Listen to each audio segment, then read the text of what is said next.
আমার লাখ টাকা দামের ইউরোপিয়ান জুতো গোবরে পাড়া দিয়েছি। এই শালা, তুই দেখিস সামনে গোবর তুই কষ্ট কিসের জন্য? আবার জুতো রাউন্ড কি হবে রে? আমি তো আপনার কথা মুগ্ধ হয়ে শুনছিলাম। মুগ্ধ গোবর থেকে আনতে শালা, গোবর থেকে ভেটকা থাকবি। কেমন আছেন ভাই? ভালো ছিলাম, তোরে দেখে আর ভালো নেই। বুঝে ফেলেছি কোনো ধান্দা আছে। কি ধান্দা বলে ফেল, কি বলে ফেল। ঘরে চাইল নেই, টাকা দেন না ভাই। এই শালা গড়ি, এই হাত ধুইছিস, দুম করে ধরে বসিস। এই হেডসে চল আছে, আর আমি কি করবো রে? ঘরে চাল নেই, ঘরে চাল নেই, তা আমি কি করবো? আমি দিতে পারবো না, যা পরে হবে রে, যা যা যা। সত্যি ঘরে চাইল নেই, দেন না করে টাকা। এ শালা গরিবটা চেহারা দেখেছিস, শুধুই কিছু হয়ে গেছে। গরিব দেখতে ইচ্ছে করে না, গরিব দেখলি পরে বুঝেছিস মনটা খারাপ হয়ে যায়, বুঝছিস? মনটা সুন্দর থাকে না, রোমান্টিক আর থাকতে পারি না।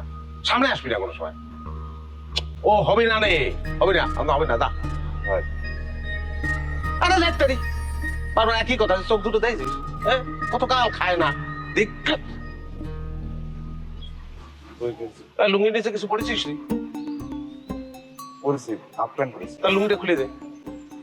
কি কর আপনি আমার লুঙ্গি পরবেন? আমার তো বিশ্বাসই হচ্ছে না। মাইনে ফেলতে ইচ্ছে করতেছে না বলতে নি? ওর লুঙ্গি বলে আমি পড়বো? এই শালা, তোর লুঙ্গি আমি পড়বো? লুঙ্গি নিচ্ছি, জুতোয় গোবর লাগিয়েছে, ইউরোপের জুতো, লাখ টাকার জুতো, জুতো মুছতে হবে না, সেই জন্য লুঙ্গিটা দে, টাকা দিচ্ছি, লুঙ্গি কর। আপনি আমার পরনের লুঙ্গি দিয়ে জুতোর গোবর মশলেন? বরের লুঙ্গি হোক আর বিশটা চাদর হোক, বিষয় না, আমার জুতো মুছতেই হবে। তোর টাকা লাগবে কিনা সেটা ইমোশনাল হওয়ার কিছু নেই, এটা লেনদেনের ব্যাপার। তুই লুঙ্গি দিবি, আমি টাকা দেবো।